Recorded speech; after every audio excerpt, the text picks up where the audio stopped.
A nível mundial, esta foi uma semana que entrou para a história das bolsas e da economia, com o agravamento das taxas que os americanos começaram a cobrar aos produtos importados. Desde ontem que os agentes alfandegários americanos começaram a cobrar a taxa unilateral de 10%, mas as tarifas ultrapassam ou chegam mesmo a 60%. Cabo Verde vai pagar 10% e, neste momento, dirigentes de vários países e várias nações têm marcado viagens para Washington para poder renegociar os impostos da taxa Trump. Ainda é muito cedo para se calcular o seu impacto, mas o Jornal de Domingo quis ouvir do presidente da Câmara de Comércio de Sotavento os impactos que as tarifas Trump terão no mercado nacional e mundial. São tarifas comerciais aplicadas a 185 países, que vão dos 10% aos 50%. Para o presidente americano, esta é a maior ação comercial que os Estados Unidos já protagonizou. O Dia da Libertação, como Donald Trump apelidou ao momento. Os preços do petróleo e das commodities despencaram, enquanto os investidores fugiam para a segurança dos títulos do governo. A administração americana aplicou estas taxas como uma medida protecionista do mercado. Como defendeu Donald Trump, a América há anos que está a perder, mas as economias importantes alertam que o aumento das taxas de Trump vai repercutir-se nos consumidores e as empresas americanas vão pagar a fatura. E em todo o mundo há receios da inflação e da recessão económica.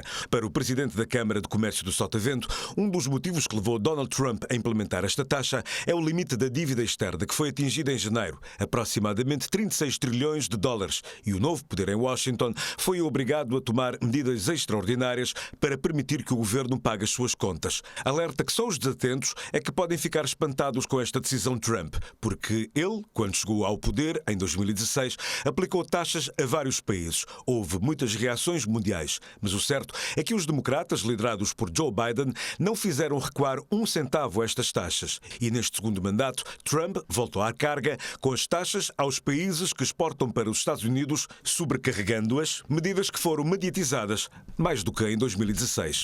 O que é que os Estados da América está a fazer? Tem um mercado de consumo apetecível, um grande mercado de consumo, e os países produtores que exportam para os Estados da América têm beneficiado durante muito tempo das premissas de facilidade de entrada dos produtos nos Estados da América.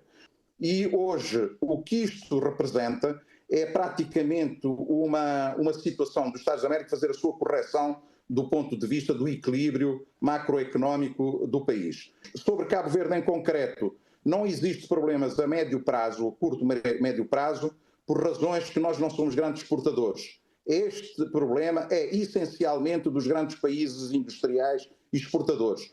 Começam a ter problemas gravíssimos, porque se antes ganhavam 10, agora passam a ganhar 5. E este é um dos problemas que os Estados da América está a tentar compensar as suas dívidas através dessas taxas que está a aplicar. Cabo Verde fica com uma taxa de exportação de 10%, mas há países africanos que foram penalizados, como os países exportadores de diamante, petróleo, gás natural, fertilizantes ou produtos como fabrico de maquinaria pesada ou calça de ganga. O Lesoto, o país africano mais penalizado com esta medida Trump, exporta para a América diamantes e calças de ganga. Outros países severamente atingidos são Madagascar, Maurícias, Botsuana, Angola e África do Sul. Que as taxas que Trump aplicou à África trouxeram um outro tema para cima da mesa, a revisão da Lei de Crescimento e Oportunidades, o AGOA. No ano 2000, o presidente Bill Clinton criou uma lei que permitiu que um grupo de países africanos enviassem alguns bens para os Estados Unidos, sem que lhes fossem aplicados direitos aduaneiros. Cabo Verde é um dos signatários do AGOA, mas não temos tirado proveito desta iniciativa. Muitos Estados africanos também não têm conseguido esse feito. A burocracia americana, a falta de investimento numa indústria transformadora são alguns empecilhos. Em 2022, na cimeira entre os Estados Unidos e a União Africana, reunião ao mais alto nível que levou a Washington os líderes africanos, entre eles o primeiro-ministro Ulisses Correia Silva, Joe Biden deu aos africanos a garantia que o AGOA seria revisto e melhorado. Trump tem outra ideia. O AGOA chega ao fim em setembro e não se sabe se a administração Trump vai renovar este acordo. E as confederações empresariais africanas são de opinião que ele deve ser revisto.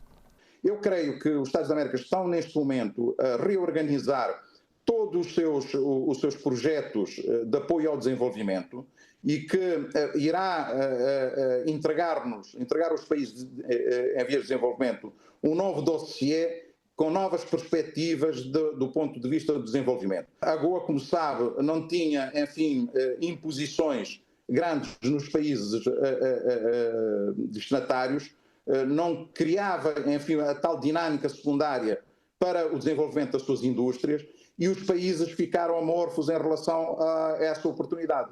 E é isto que é preciso também repensar. As economias africanas querem ficar de fora desta guerra entre a América e as economias que exportam para os Estados Unidos. Segundo a imprensa internacional, vários países estão com reuniões marcadas para Washington ao longo destes dias para poder renegociar as taxas que lhes foram impostas. Para Trump, estas tarifas fiscais e alfandegárias são uma medida justa, porque durante décadas a economia americana está a ser saqueada, violada e devastada por nações próximas e distantes, aliadas e inimigas. Mas há economistas que olham para este agravamento fiscal americano como uma forma da América resolver o problema da dívida externa que já chegou ao seu limite.